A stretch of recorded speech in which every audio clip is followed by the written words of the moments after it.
السلام علیکم. 8 کلاس کے تمام طلباء و طالبات کا پھر ایک مرتبہ ایس ایجوکیشن اکیڈمی میں ہم خیر مقدم کرتے ہیں. عزیز طلباء و طالبات، آلریڈی ہمارا قوت کا چیپٹر چل رہا ہے جس میں ہم نے مختلف ویڈیو بنا چکے ہیں. اب تک پچھلی کلاس میں ہم نے عمودی قوت کے بارے میں اور بہت ساری قوتوں کے بارے میں معلومات حاصل کی ہیں. آج ہم دیکھیں گے کہ آزاد اجسام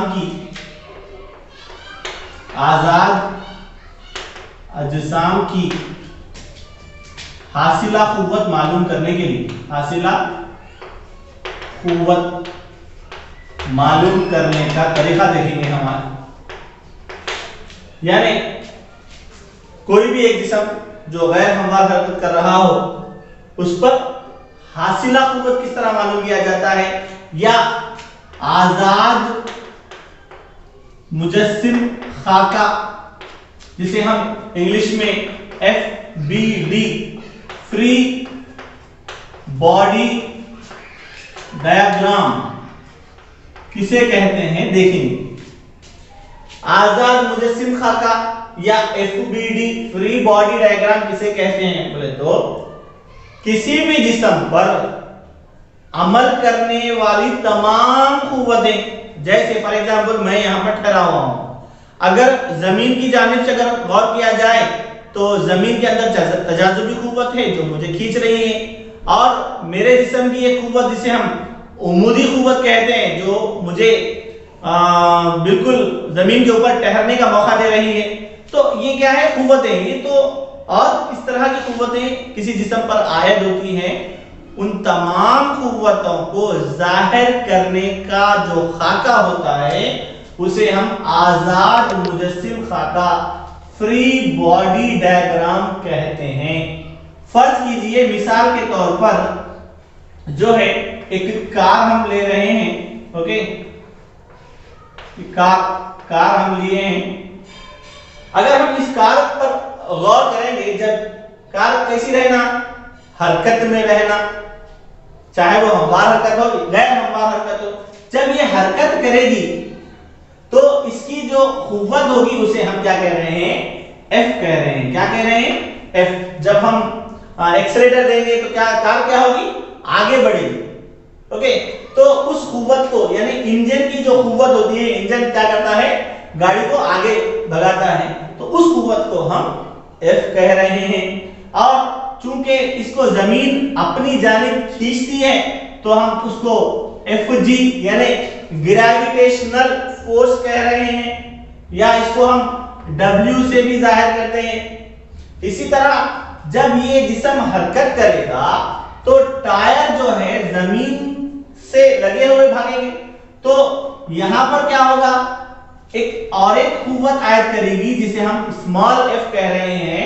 اس قوت کو کہتے ہیں رگڑ. اگر آپ ایک بار ایکسیلیٹر دے کے چھوڑ دیے، سمجھو آہستہ آہستہ جب یہ گاڑی آگے جائے گی تو کیا ہوگا؟ رک جائے گی. کہیں کو رک جائے گی؟ ایک قوت عمل کرے گی جسے ہم رگڑ کی قوت کہتے ہیں. اسی طرح ان دونوں ٹائروں کو یعنی اس باڈی کو اس زمین پر ٹہرنے کے لیے ہمارے پاس دو طرح کی قوتیں یعنی عمودی طور پر عمل کرتی ہیں جسے ہم N1 اور جو ہے N2 جسے ہم نارمل فورس کہہ رہے ہیں. اب اگر ہم غور کرتے ہیں تو عمودی طور پر بھی قوتیں عمل کر رہی ہیں اور افقی طور پر بھی قوتیں عمل کر رہی ہیں. تو ہم اسے ایک خاکہ اتارنے کے لیے عام طور پر دو محور X محور Y محور، یہاں مثبت قیمتیں یہاں منفی قیمتیں، یہاں مثبت قیمتیں یہاں پر منفی قیمتیں لیتے ہیں. تو اگر ہم یہاں غور کریں گے اسے ہم کہہ رہے ہیں افقی سمت میں، یعنی اس لائن میں یہاں ایک قوت ہے F جو جسے ہم انجن کی قوت کہہ رہے ہیں، اور ایک قوت ہے F چھوٹا f یعنی رگڑ کی قوت کہہ رہے ہیں. اگر ہم X ایکسس پہ اگر حاصلہ قوت اگر دیکھتے ہیں، حاصلہ قوت اگر ہم یعنی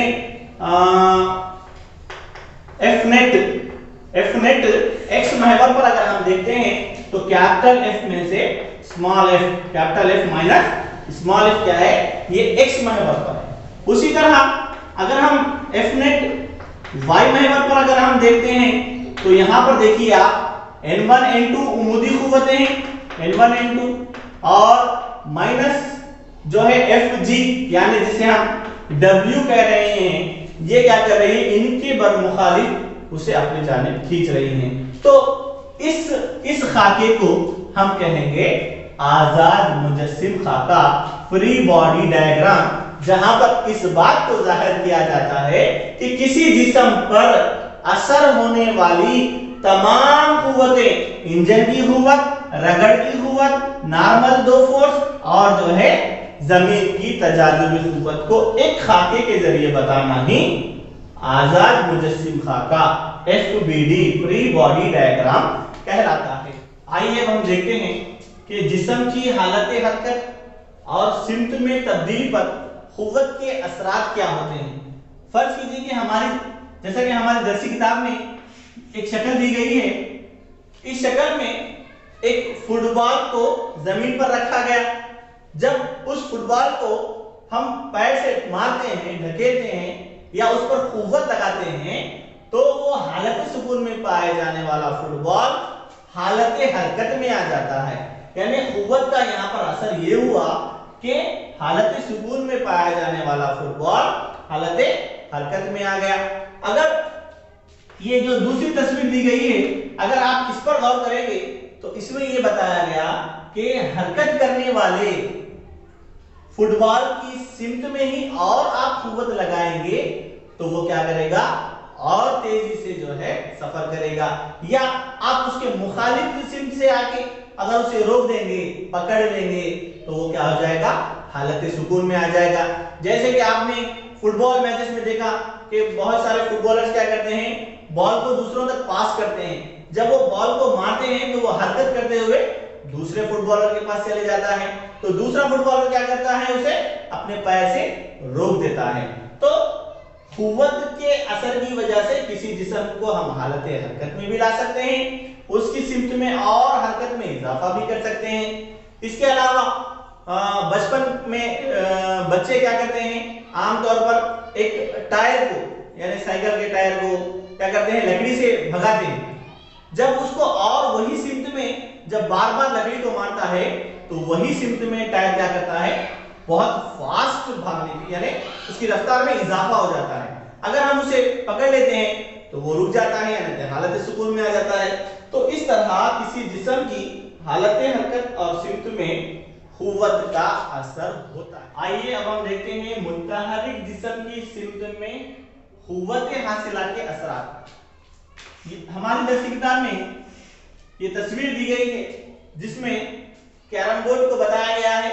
जब हम स्ट्राइकर के जरिए जब किसी कॉइन को मारते हैं तो जब स्ट्राइकर को कॉइन को मारते हैं तो कॉइन एक सिमत में जाती है और स्ट्राइकर एक सिमत में जाता है।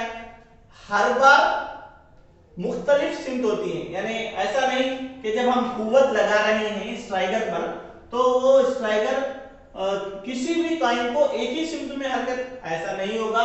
इसकी सिमत में तब्दीली आएगी और कॉइन क्या करेगी, हरकत करते करते कहीं ना कहीं रुक भी जाएगी, क्योंकि ये कैरम बोर्ड पर रगड़ की कुव्वत भी उस पर अमल करती है। रगड़ को कम करने के लिए हम कैरम बोर्ड पर पाउडर का इस्तेमाल करते हैं। तो इस तरह मुतहर्रिक जिस्म की सिमत में कुव्वत हासिला के असरात भी होते हैं, यानी सिमत स्ट्राइकर की भी बदलती है और कॉइन्स की भी बदलती है। यानी कुव्वत के असर की वजह से किसी जिस्म की हरकत में तब्दीली ला सकते हैं, यानी हालत सुकून में ला सकते हैं या उसे हालत हरकत में ला सकते हैं, उसकी सिमत को बदल सकते हैं। इस तरह आज की हमारी ये क्लास यहीं पर खत्म होती है। इंशाअल्लाह दीगर कुव्वत के असरात हम अगली वीडियो में देखेंगे। जब तक के लिए अल्लाह हाफिज।